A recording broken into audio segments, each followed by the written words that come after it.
Time for another chapter. Las Papayas. Papayas. These are the morning songs which King David used to sing to all the pretty girls. We sing them here to you. Esperanza heard Papa and the others singing. They were outside her window, and their voices were clear and melodic. Before she was aware, she smiled because her first thought was that today was her birthday. I should get up and wave kisses to Papa. But then when she opened her eyes, she realized she was in her parents' bed, on Papa's side, that still smelled like him, and the song had been in her dreams. Why hadn't she slept in her own room? Then the events of last night wrenched her mind into reality. Her smile faded, her chest tightened, and a heavy blanket of anguish smothered her smallest joy. Papa and his vaqueros had been ambushed and killed while mending a fence on the farthest reaches of the ranch. The bandits stole their boots, saddles, and horses, and they even took the beef jerky that Papa had hidden in his pockets for Esperanza. Esperanza got out of bed and wrapped un chal around her shoulders. The shawl felt heavier than usual. Was it the yarn, or was it her heart weighing her down? She went downstairs and stood in La Sala, the large entry hall. The house was empty and silent. Where was everyone? Then she remembered that Abuelita and Alfonso were taking Mama to see the priest this morning. Before she could call for Hortensia, there was a knocking at the front door. "Who is there?" called Esperanza through the door. "It's Senor Rodriguez. I have the papayas." Esperanza opened the door. Marisol's father stood before her, his hat in his hand. Beside him was a big box of papayas. "Your father ordered these from me for the fiesta today. I tried to deliver them to the kitchen, but no one answered." She stared at the man who had known Papa since he was a boy. Then she looked at the green papayas ripening to yellow. She knew why Papa had ordered them. Papaya, coconut, and lime salad was Esperanza's favorite, and Hortensia made it every year on her birthday. Her face crumbled. "Senor," she said, choking back the tears, "have you not heard? My Papa is dead." Senor Rodriguez stared blankly, then said, "¿Qué pasó, niña? What happened?" She took a quivery breath. As she told the story, she watched the grief twist Senor Rodriguez's face and overtake him as he sat down on the patio bench, shaking his head. She felt as if she were in someone else's body, watching a sad scene, but unable to help. Hortensia walked out and put her arm around Esperanza. She nodded to Senor Rodriguez, then guided Esperanza back up the stairs to the bedroom.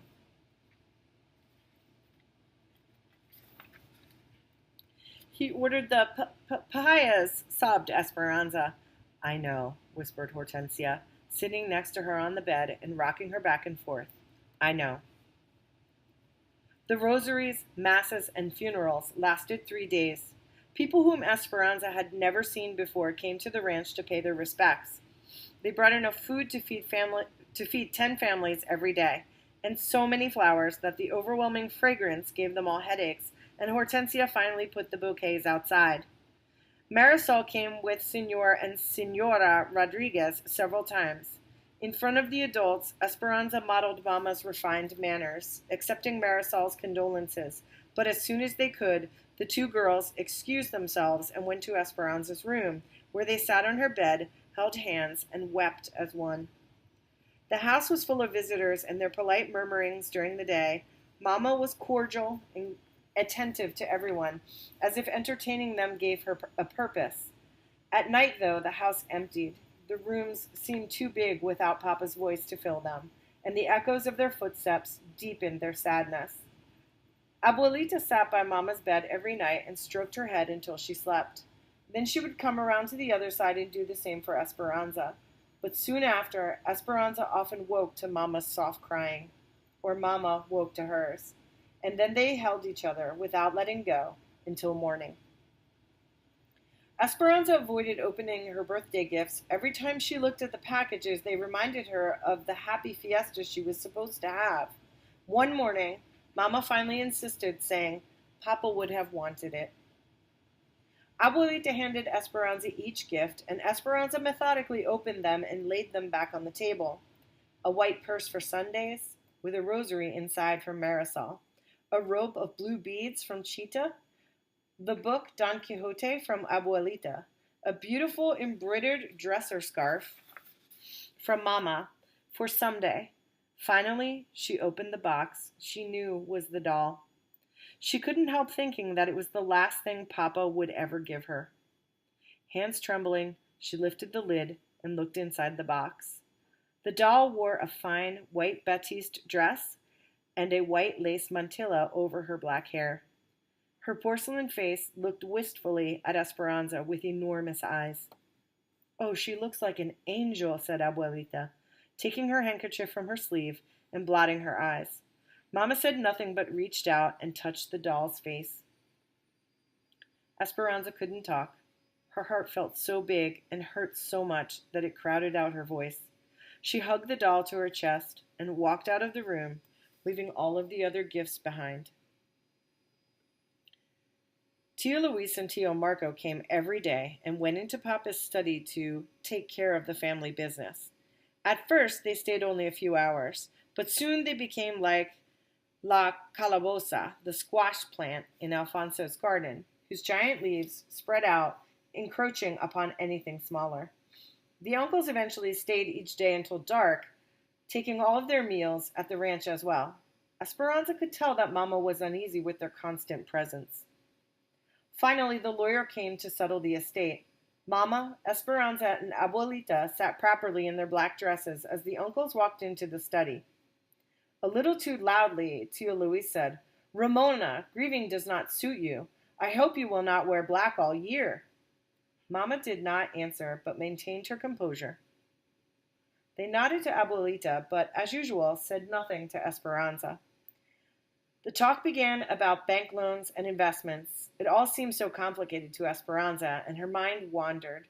She had not been in this room since Papa died. She looked around at Papa's desk and books, Mama's basket of crocheting with the silver crochet hooks that Papa had bought her in Guadalajara, the table near the door that held Papa's rose clippers, and beyond the double doors, his garden.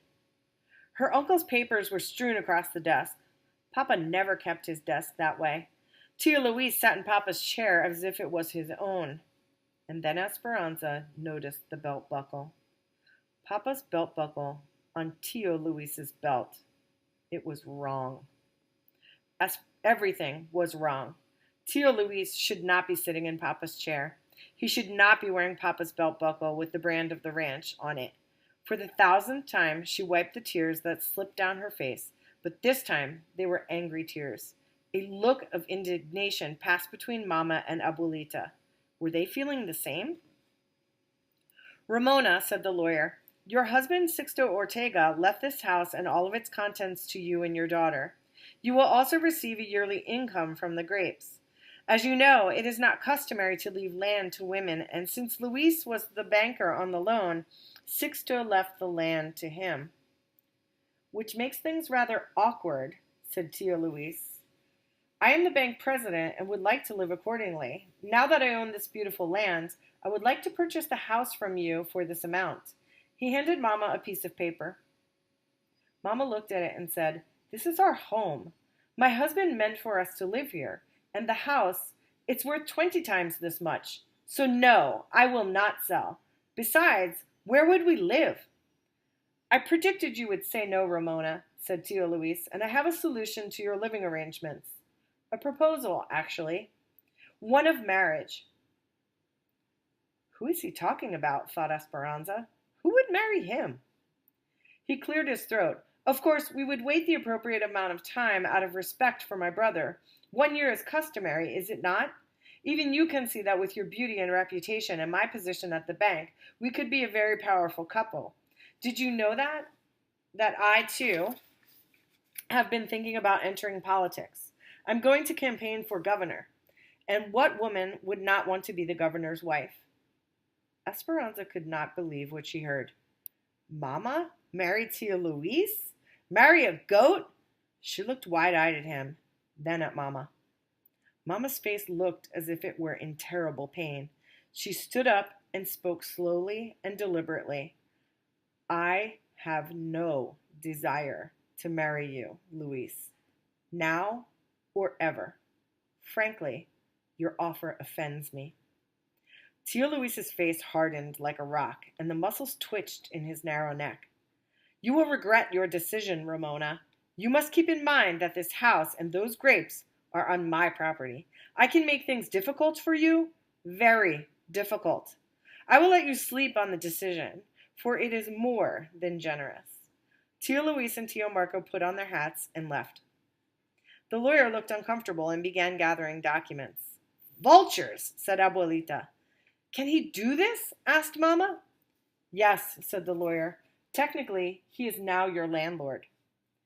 But he could build another house, bigger and more pretentious anywhere on the property, said Mama.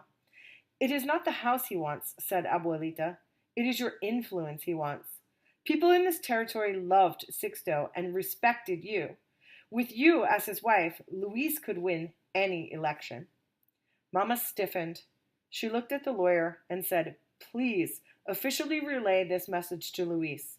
I will never, ever change my mind. I will do that, Ramona, said the lawyer, but be careful. He is a devious, dangerous man. The lawyer left, and Mama collapsed into a chair, put her head in her hands, and began to cry. Esperanza ran to her. Don't cry, Mama. Everything will be all right. But she didn't sound convincing, even to herself, because all she could think about was what Tio Luis had said, that Mama would regret her decision. That evening, Hortensia and Alfonso sat with Mama and Abuelita discussing the problem. Esperanza paced and Miguel quietly looked on. Will the income from the grapes be enough to support the house and the servants? Said Mama. Maybe, said Alfonso. Then I will stay in my home, said Mama. Do you have any other money? Asked Alfonso. I have money in the bank, announced Abuelita, and then, more quietly, she added, Luis's bank. He would prevent you from taking it out, said Hortensia. If we need help, we could borrow money from our friends, from Senor Rodriguez, said Esperanza. Your uncles are very powerful and corrupt, said Alfonso. They can make things difficult for anyone who tries to help you. Remember, they are the banker and the mayor. The conversation continued to go in circles. Esperanza finally excused herself. She walked out to Papa's garden and sat on a stone bench. Many of the roses had dropped their petals, leaving the stem and the rosehip, the grape-like fruit of the rose. Abuelita said the rosehip contained the memories of the roses, and that when you drank the tea made from it, you took in all the beauty that the plant had known. These roses have known Papa, she thought.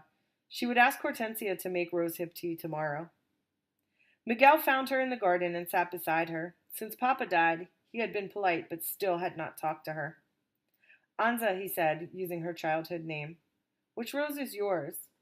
In recent years, his voice had become a deep throttle. She hadn't realized how much she missed hearing it. The sound brought tears to her eyes, but she quickly blinked them away. She pointed to the miniature pink blooms with delicate stems that climbed up the trellises.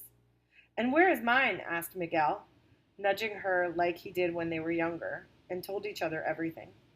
Esperanza smiled and pointed to the orange sunburst next to it. They had been young children on the day Papa had planted one for each of them.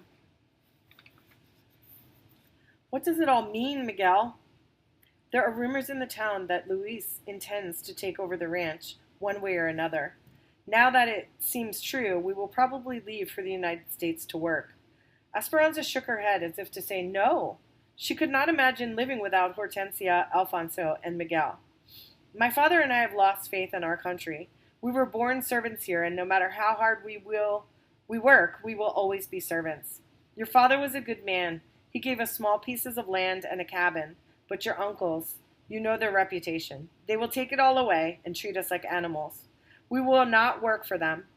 The work is hard in the United States, but at least there we have a chance to be more than servants. But Mama and Abuelita, we need you. My father says we won't leave until it is necessary. He reached over and took her hand. I'm sorry about your Papa. His touch was warm and Esperanza's heart skipped. She looked at her hand in his and felt the color rushing to her face. Surprised at her own blush, she pulled away from him. She stood and stared at the roses. An awkward silence built a wall between them. She glanced quickly at him. He was still looking at her, with eyes full of hurt. Before Miguel left her there, he said softly, "You were right, Esperanza. In Mexico, we stand on different sides of the river." Esperanza went up to her room, thinking that nothing seemed right. She walked slowly around her bed, running her hand over the finely carved posts. She counted the dolls lined up on her dresser, 13, one for each birthday. When Papa was alive, everything was in order, like the dolls lined up in a row. She put on a long cotton nightgown with hand-sewn lace, picked up the new doll, and walked to the open window. Looking out over the valley, she wondered where they would go if they had to live somewhere else. They had no other family except Abuelita's sisters, and they were nuns in a convent. "I won't ever leave here," she whispered. A sudden breeze carried a familiar, pungent smell. She looked down into the courtyard and saw the wooden box still sitting on the patio. It held the papayas from Senor Rodriguez, the ones that Papa had ordered, that should have been served on her birthday. Their overripe sweetness now pervaded the air with each breath of wind. She crawled into her bed beneath the linens edged with lace. Hugging the doll, she tried to sleep, but her thoughts kept turning to Tio Luis. She felt sick at the thought of Mama marrying him. Of course, she had told him no. She took a deep breath, still smelling the papayas and Papa's sweet intentions. Why did Papa have to die? Why did he leave me and Mama? She closed her eyes tight and did what she tried to do each night. She tried to find the dream, the one where Papa was singing the birthday song.